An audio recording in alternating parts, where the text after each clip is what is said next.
I'll just do a very quick recap of those intros so you get who's who and you can place them in their seats. Alex Connick at the far end, a lifetime friend of mine, college buddy, so that's my official honesty there. Is board member at UNICEF, is a very well-established and innovative creative executive television producer, ran a corporate social responsibility agency at one point, just a all-round smart and creative individual, and a doctorate who now teaches at Oxford Business School. Marjane Moore-Roberts, who I've had the enormous great pleasure to work with over the last year or so, comes from Yahoo and many other distinguished places, is now the Chief Business Relevance, Inclusion and Equity Officer at Golin, the big PR agency. And I think her title suggests very much probably how she feels about the importance and the relevance of equity and inclusion and diversity. Anna Tavis, also I've got to know very well in the last year or so, is my colleague at NYU, very distinguished leader of our HR programs, including the most recent program, the Human Capital Analytics and Technology program, which she just started. Also a PhD and a very successful thought leader in the space, and someone who we invited to be on the panel because of her thinking and contribution to the whole broad issue of social purpose and business purposes at the center of business. Tessie Topol and I worked for several years together. Definitely one of the Tessie was one of those people that even though I was running marketing at Time Warner Cable, and she was not in the marketing team, I thought she was probably doing some of the best marketing in the company. She headed up all of the sort of, I guess, what would historically have been called cause marketing, but she'll definitely correct me on that. But some really wonderful campaigns for Time Warner Cable, that were just truly amazing. Has gone on to do similar work with VH1 and MTV and a whole bunch of other brands. And then Luba Smolensky, who's a new colleague of ours, at least at NYU, teaching in our analytics and data visualization program, has joined us on the panel because she leads all of the data science and data analytics efforts at the Michael J. Fox Parkinson Foundation. So I think we thought it was important just to get a perspective of how foundations, nonprofits are using data to tell their stories. So that's a brief intro and a trip around the basis. Okay, so let me kick off maybe with Anna. Milton Friedman very famously in the 70s published this article, and he said essentially, businesses only have one purpose, and that's to make money to make profits for their shareholders. But here we are, 30, 40 years talking about this. So what's changed? Why has this changed? Delighted to be here and representing the inside of corporations, organizations, because I do believe that there's a lot of synergy between what you do for the external world and how your internal stakeholders are looking at the same issues. And so there was a very momentous event. I don't know if you've noticed. At the end of August, with all the media noise that's out there, but the Business Roundtable of about 200 senior executives of American corporations, mostly international global companies, came out with about 300-word statement of the new purpose of the corporation. And what was groundbreaking about that particular statement that I really think all of us need to pay attention to is that they pronounced that collectively agreed that the purpose of the corporation is really to meet the needs of the stakeholders, not the shareholders. The shareholders were only used once in that 300-word statement. And I think that it does, Michael, break away from about 50 years of tradition in economic theory that was supported by, the whole direction that, at least in this country, business has taken, looking at shareholder and return on investment, and meeting the needs of the investors first before the rest of the stakeholders come into picture. And now with this turn, we do see, and we saw the Nike's commercial and other statements that were Brandy's so articulately presented to us, that turn is pretty sizable and very visible. The corporations feel now, and the economic theories coming up to that point, to prove that the purpose of the corporations has changed. The nature of investment in the business has changed as well. And why is it important to us is not only because we kind of get that PR statement out there, but because the companies are beginning to realize the impact that their policies, their strategies, their pronouncements, their brands have on the overall ecosystem, where companies and organizations are just one of the multiple players. And why it is important to us in the HR field is we finally have a seat at the table. It's always been, employees have always come last. It was all about the market. It was all about investors. But now the conversations is changing. And with that leadership mandate, I think we're going to see a significant shift in those companies that are committed to the true stakeholder engagement and true stakeholder purpose. And the last point I want to make, it's not just about what we say and what we announce. It's really how we design organizations, how we create processes and tools, and so that people are nudged based on behavioral economics that we all read about now to do the right thing. They're not just told to be conscientious and have a purpose, but the whole organizational structure is set up in such a way that's encouraging the right kind of behavior, the right kind of moves. So I think it is absolutely fundamental, and I would love to hear what my colleagues think about it. Marjane, maybe I'll turn to Marjane next. Marjane has had a career that spanned, software companies on the West Coast and ad sales companies, and now at Golin. So I think you have a really interesting perspective on this, and are yourselves trying to, build an organization like Anna's talking about. But I guess my question is also about, is Alan Jope at Cannes this summer, the CEO of Unilever, he talked about woke washing. I think we used to call it greenwashing, but woke washing. And his concern was, he said that all of these people coming out now and talking about this is really beginning to pollute purpose. So how do you avoid that? How do you do this authentically? What's been your experience? Yeah, I first of all, thank you for the invitation to have this talk. And I love the comments that Anna just made, because I think while there is danger in that, I think that it's also part of raising awareness and part of driving the sea change that's required for this work to really take hold. In some ways, I've staked my career on that whole idea, because I left tech for a lot of reasons. One of them, and the reason I landed in PR, is because I really believe that this is the industry of hearts, minds, and behaviors that can drive the shift, that can enable the change that we're all talking about. And so while there's always the danger that people and companies will not mean what they say, or will not walk the walk, talking about it and getting it out into the atmosphere is a huge part of beginning to make those changes, as evidenced by this conference, the topic for this conference. This morning, I was checking my email. I'm invited to another talk in November about purpose. Leaving here immediately after, I have a client meeting. We're talking to them about purpose.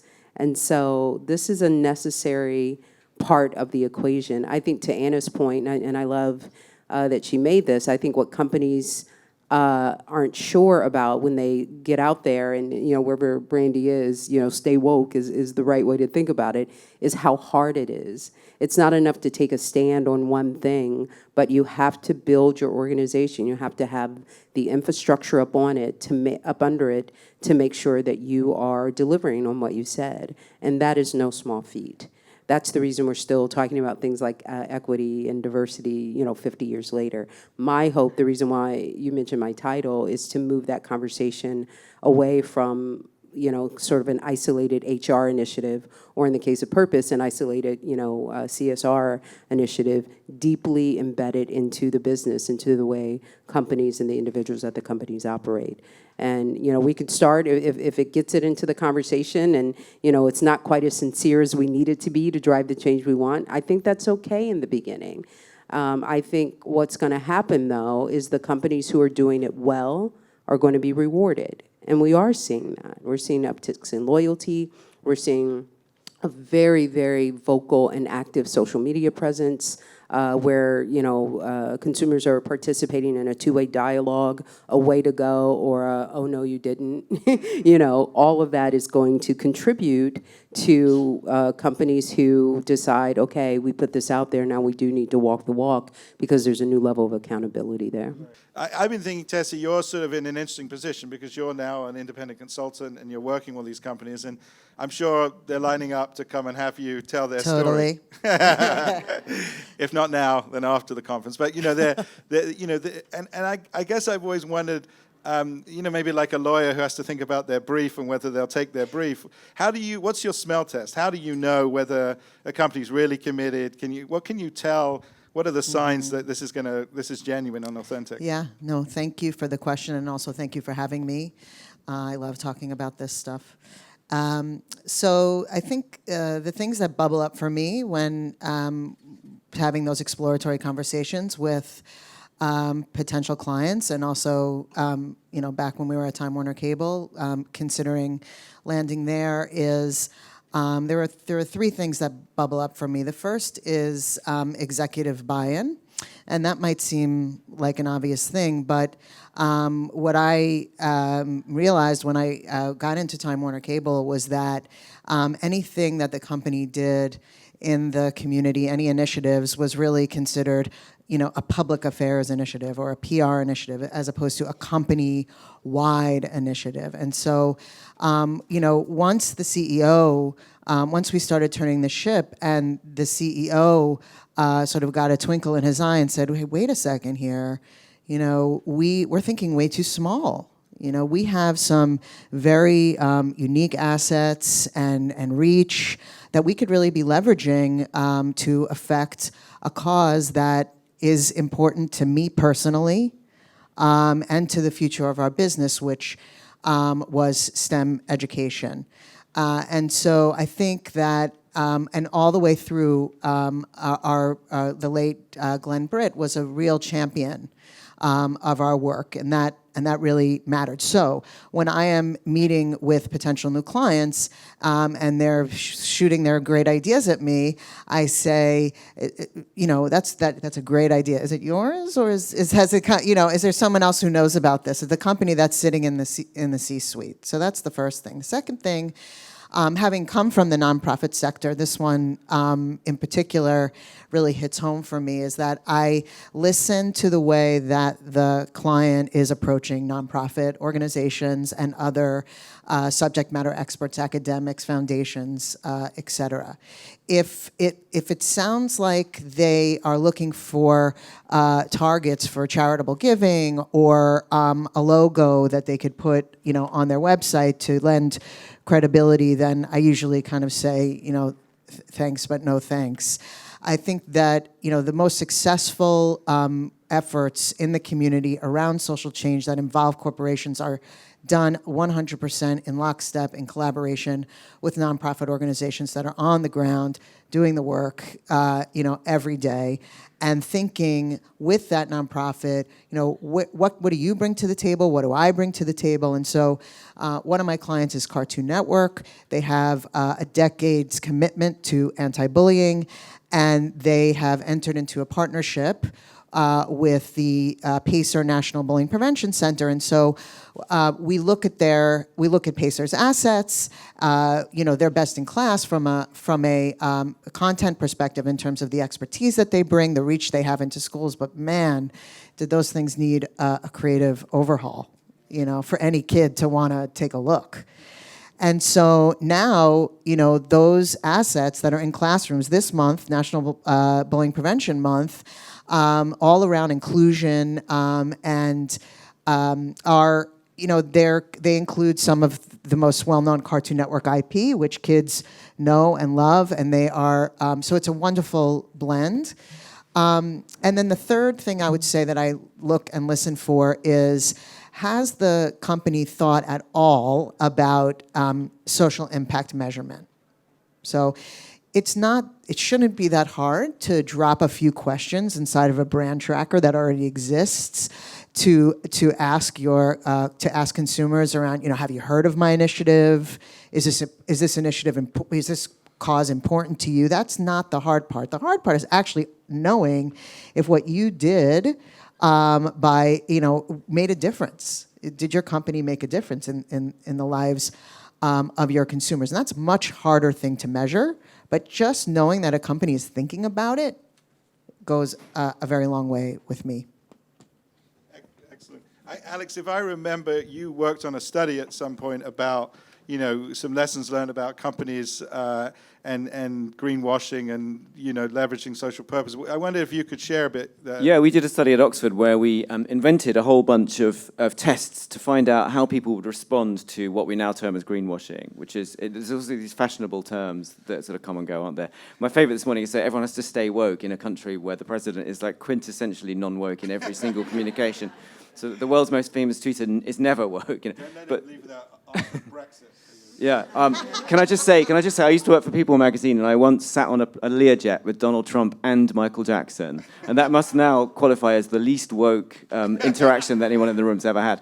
But the greenwashing thing. So we invented a show where an oil company was going to do this lovely TV show about dolphins in the Gulf of Mexico, and we asked people in the UK, Hong Kong, and US whether they would approve and watch this show, and everyone kind of largely was on board with that.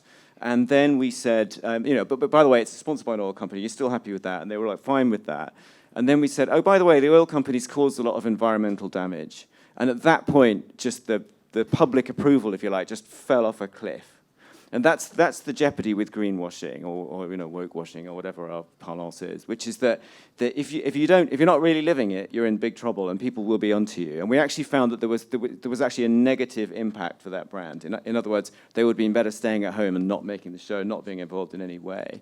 And so I think we have to acknowledge that what CSR used to be this kind of 9.5 floor thing, which is like, oh yeah, they're on the 9.5, they're somewhere up there. We have a page in the annual report every year from them, and maybe we go to a cocktail party, but that's about it. And now you have to eponymously live the cause that you're embracing, and it has to be credible and true. And I think every single speaker, including the keynote this morning, has said the same thing, because it's actually true, is that authenticity is the watchword of this generation. And whatever it is that you're doing from what we used to call CSR perspective has to have that ring of truth about it, or you're better off staying at home and not doing it at all. Phenomenal. Can I add something to that? Just for a moment. You made me think of another initiative just to, illustrate how much this is coming into the consciousness. But we were interviewed by a woman at CCNY up the road who is asking about how do we create metrics around social purpose that go into SEC statements. And so there's this idea, I think, when you talk about measurement, you're talking about how do you put it into the company's bottom line that when you decide to buy a share of something, that you also have a consideration for what they've done and how they've committed and how they've walked in terms of social purpose. So again, I'm fully on board, but I think it's going to be about a measurable way for us to determine that. I'll go to Luba next just to give her a chance, because it's a good segue. Luba, as I introduced, is responsible for all those metrics that everybody else wants to see. And I guess my question really is, you've got these folks like Hans Rosling, who many of us know, the famous TED Talk, where he kind of talks through the world's social problems and illustrated it in a way that suddenly became salient and relevant and exciting. And if you haven't seen his talk, Google Hans Rosling on TED. But he brought causes alive using data, I guess. So I guess my question for you, Luba, is as you think about telling the story or measuring the impact, as Marjane and Alex and others have commented on, how do you think about doing that at the foundation? What have you learned? What do you see others doing? Sure, thank you, and I appreciate the opportunity to be here with everyone today. So at the foundation, we address this in really two different ways that I'll speak to. The first is really focused on moving the scientific agenda forward, which is to find treatments and a cure for Parkinson's disease. And the foundation supports open research. So all of the research that we sponsor ourselves and that we fund out, we expect that that data and that those results are readily available to the community to validate and use themselves. So in that capacity, we really see the research as kind of this product that we give out to the community, and that the data itself is a resource for others to use. In terms of measuring impact and the responsibility that the foundation has to our stakeholders, we try to also be as open as possible about the impact of this research. So when we talk to our donor community, we are very open about how we distribute our funds, that 88% of every dollar goes directly towards research. All of our funds are readily available, our funding grants are readily available for people to search on our website. Our annual report goes into great detail about our scientific strategy. And where possible, we also pull on qualitative evidence that, oh, this pharma company used this data set, and now 10 years later we have something that's in a phase 1 trial because of an earlier foundation initiative.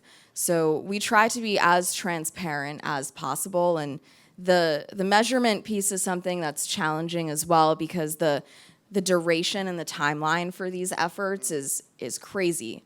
It's 15 years later, something has happened, and a lot of our donors expect this urgency, which is a core value for the foundation as well. So we try to do it with financials, and then where possible with these larger research anecdotes.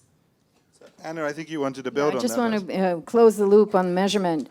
What's happening on the employee side is there's a lot of research that came out about the measurement of purpose at the individual level. We all are familiar with personality assessments, et cetera, the Big Five and other more traditional personality assessments. And so now all of this research has been pivoting toward understanding where purpose comes from at the individual level. And one of the interesting insights that came out of this research in employees is that employees that have a purpose are actually have greater performance and have a more loyalty to the organization if the purpose of the organization and employees align. And our recommendations now at the recruitment side of employee life cycle is it's better to hire people who have a purpose and maybe not exactly the skills than hire the skills and not pay attention to the purpose. So even at that level of the individual, organizations that are purpose-oriented are trying to recruit what now has become known as the culture fit. And under that general title, what we understand is the alignment of the purpose of the organization and employees whom they're looking to bring in.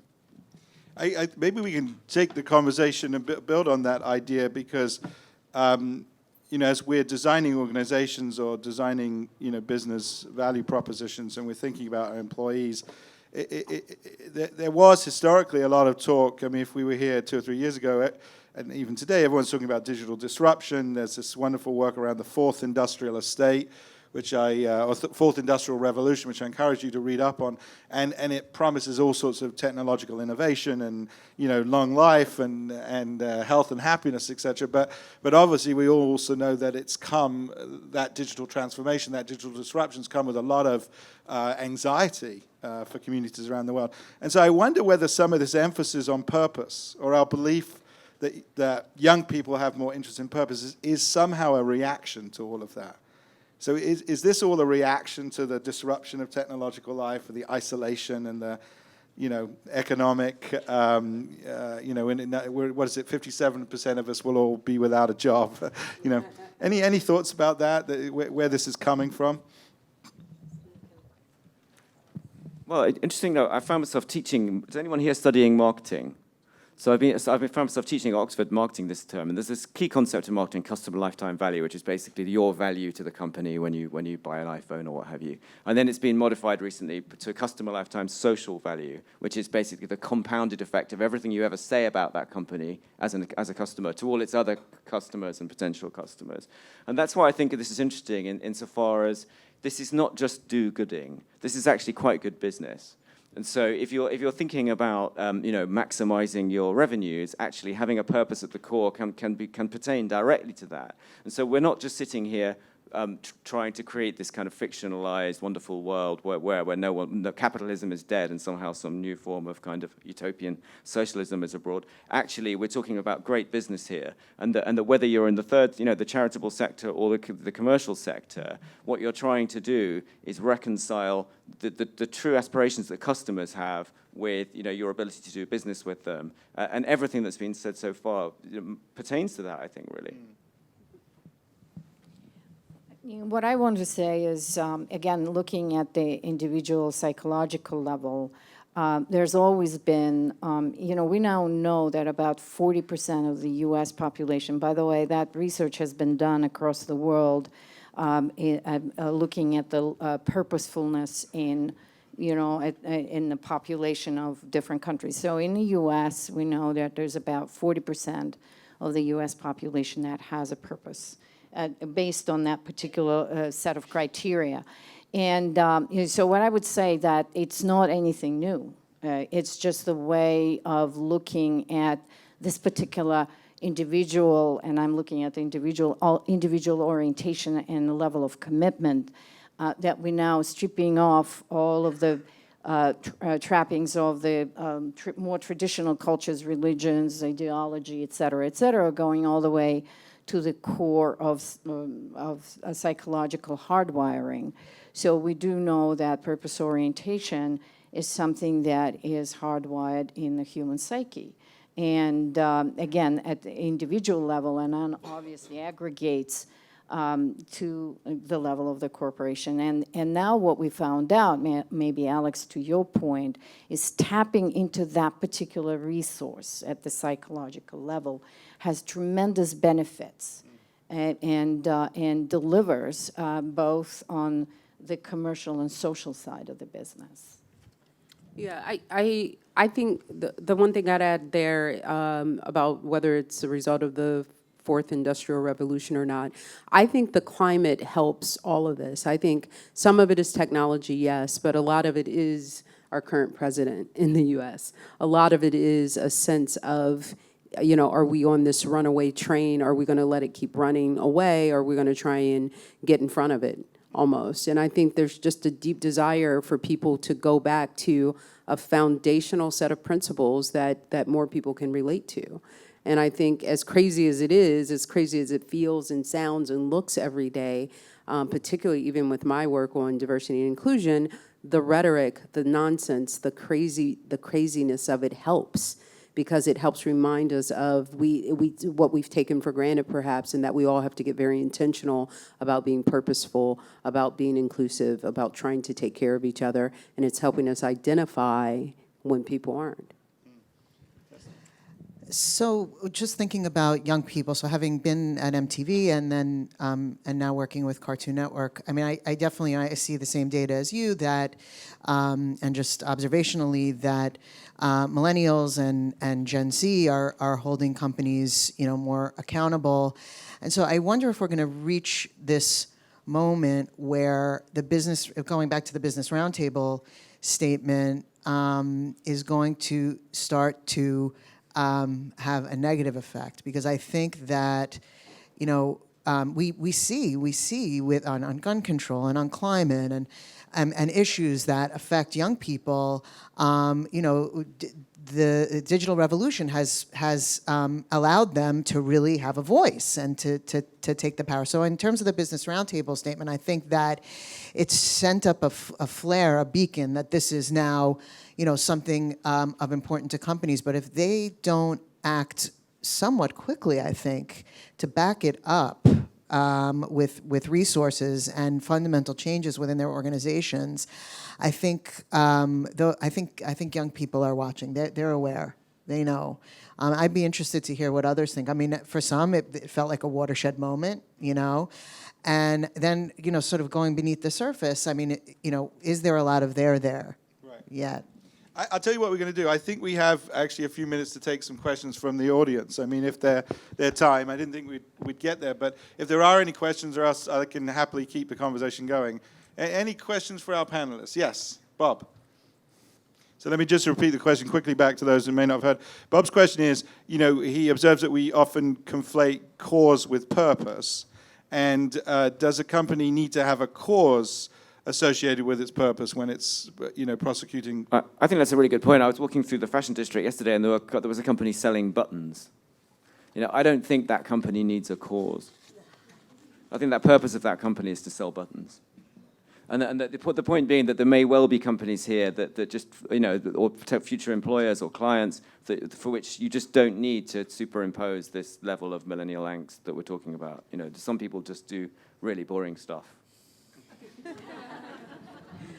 I would insert that people who sell buttons can also have causes. I and often do. Buttons are often the output of the cause, you know. So now you're It's the other way statement. All causes have buttons, I think. well, there you go. That In this works country- too. In this country, by the way, just because we're into linguistics, buttons to Alex means something slightly different to us. So, buns are badges in the UK, but okay. Anyway, he means buttons, and not the buttons you wear on your lapel. But. And I was just going to finish the point. I think companies for ages have had a brand purpose and not a social impact purpose. They're two different things. And they have existed for years, many successfully. I think this is the turning of that tide. Like while companies have been able to do that independently without exist as a brand and be successful, hopefully, or perhaps we're moving into an era where you do need social impact and as social purpose as part of that brand purpose. But they can operate independently. Luba and then Anna, yep. That's a really great question. I think we've had a lot of discussion today about authenticity and if the alignment is authentic and if it's executed sincerely, then certainly a company can have both. I think this ask about purpose and cause, granted, the foundation is inherently a mission-driven organization, but we also find ourselves asking, well, is this the scientific field that we should be in? If it's adjacent to Parkinson's, should we just be in all neurodegenerative diseases because it feels good? And so, again, it comes back to this, well, is that core to our mission? Is that really part of why we are in existence? And so I think having these hard conversations and kind of introspection of, does this alignment make sense? And if you can support that sincerely, then by all means. Couple of thoughts. I think a cause is just an expression of the purpose, and there could be a purpose can be aligned with multiple causes as just the kind of the external side. And then as far as the companies are concerned, you know, what we're looking at now is that every company is an employer. And my immediate thought, based on what I do in life, is that every company has a purpose and commitment to their employees. They're providing jobs. They have to commit to training. There's a lot of commitments that companies in that employment contract that comes in, and oftentimes it's really overlooked. Has been taken for granted. And I think, again, with this restatement of purpose from the roundtable, there's a pivot that the companies are taking, looking on the inside and reevaluating what their commitments to the employees are. And one of the reasons it is of particular interest now is because of the automation. I mean, that's been in the political debates all the time. How did we end up in the situation we're in? Just because companies did not make that commitment. They didn't understand that their employees, in some ways, are the cause of why they are here. So there's a lot of discussion going on in that space when you look on the inside of companies. So I'll take one more question from the audience. I think we have time for that, and then I will, and then we will call it to a close.